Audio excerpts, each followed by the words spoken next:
ബഹുമാന്യനായ പ്രധാനമന്ത്രി Shri Narendra Modi, my dear friends and leaders, first of all I would like to express my sincere thanks to Honorable Prime Minister Narendra Modi and the BJP state and the central team for giving me an opportunity to serve as the mayor in the city in the coming years. Dear Modi, during the election campaigning, our slogan was Vikasit Bharata. The developmental activities which is going on in our country for the last 11 years, under your effective and able leadership motivated us to raise the slogans and the people of Trivandrum totally accepted, and this is behind the reason for this glorious victory.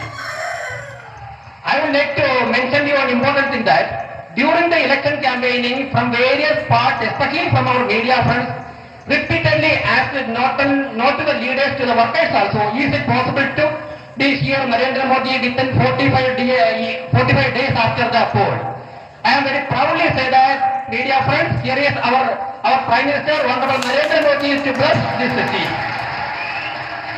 Modi ji, your 3-time tweets and your letter addressing Trivandrum and Kerala and mentioning Trivandrum's names, especially in Calcutta and the Assam programs, and your presence here, it motivated us to implement the slogan raised by us during the election campaigning. പ്രിയപ്പെട്ടവരെ, ഞങ്ങൾ പറഞ്ഞിരുന്നു ഈ തെരഞ്ഞെടുപ്പ് കഴിഞ്ഞ് ബഹുമാനപ്പെട്ട പ്രധാനമന്ത്രി തിരുവനന്തപുരത്ത് വരുമ്പോഴേക്കും തിരുവനന്തപുരത്തിന്റെ പ്രശ്നങ്ങളും തിരുവനന്തപുരത്തെ സാധ്യതകളും ഒക്കെ തന്നെ അടങ്ങുന്ന ഒരു രൂപരേഖ ഞങ്ങളുടെ ആവശ്യം ഞങ്ങൾ അദ്ദേഹത്തോടൊപ്പം സമർപ്പിക്കുമെന്ന്. ഞാൻ പറയുന്നു, വെറും 26 ദിവസം മാത്രം പ്രായമായ ഒരു ഭരണസമിതിയാണിത്.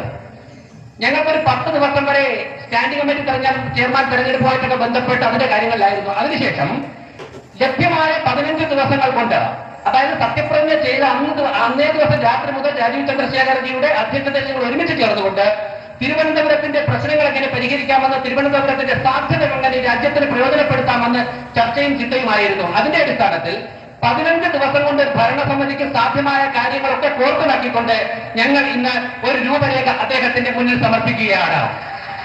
പ്രിയപ്പെട്ടവരെ, ഇത് പൂർണ്ണമല്ല. ഫെബ്രുവരി മാസത്തിൽ സംസ്ഥാന അധ്യക്ഷൻ രാജീവ് ചന്ദ്രശേഖരൻ നിർദ്ദേശിച്ചതനുസരിച്ച് വ്യത്യസ്തമായ കോൺക്ലേവുകൾ തിരുവനന്തപുരത്ത് നടക്കും.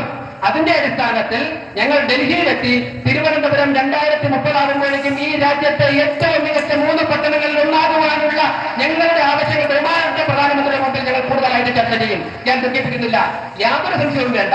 2030 ആകുമ്പോഴേക്കും ആരും ജീവിക്കുവാൻ ആഗ്രഹിക്കുന്ന നഗരമാക്കി ഞങ്ങൾ നരേന്ദ്രമോദിയുടെ നേതൃത്വത്തിൽ തിരുവനന്തപുരത്തെ മാറ്റി മടക്കുമെന്ന് പറഞ്ഞുകൊണ്ട് അദ്ദേഹത്തിന്റെ ടീമിന്റെയും പിന്തുണ, BJP സംസ്ഥാന ദേശീയ നേതൃത്വത്തിന്റെ പിന്തുണ ഞങ്ങൾ ഒരുപാട് നന്ദി അർപ്പിക്കുന്നു. ഞാൻ ഒരു കാര്യം കൂടി പറഞ്ഞുകൊണ്ട് ചുരുക്കുകയാണ്. കഴിഞ്ഞ ദിവസം കോർപ്പറേഷന്റെ കൗൺസിൽ യോഗം നടന്നിരുന്നു. പ്രിയപ്പെട്ടവരെ, ഞാനിവിടെ സംസാരിക്കുന്നത് BJP പിന്തുണയുള്ള 51 പേർക്ക് വേണ്ടി മാത്രമല്ല.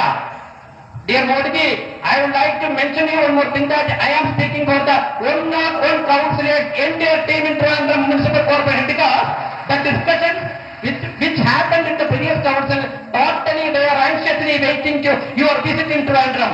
എല്ലാ കൗൺസിലർമാരും പ്രധാനമന്ത്രി തിരുവനന്തപുരത്തെ സഹായിക്കുന്ന കാര്യങ്ങളിൽ വളരെ ആകാംക്ഷയോടെ കാത്തിരിക്കുകയാണ്. അതുകൊണ്ട് തന്നെ ആ സുദിനങ്ങളിലേക്ക് നമുക്ക് ഒരുമിച്ച് മുന്നേറാമെന്ന് പറഞ്ഞുകൊണ്ട് ഇത്രയും മികച്ച വിജയം ദേശീയ ജനാധിപത്യ സഖ്യത്തിന് നൽകിയ തിരുവനന്തപുരത്തെ ജനങ്ങളെ ഒരിക്കൽ കൂടി അവരോട് നന്ദി അർപ്പിച്ചുകൊണ്ട് നിർത്തുന്നു. നന്ദി, നമസ്കാരം.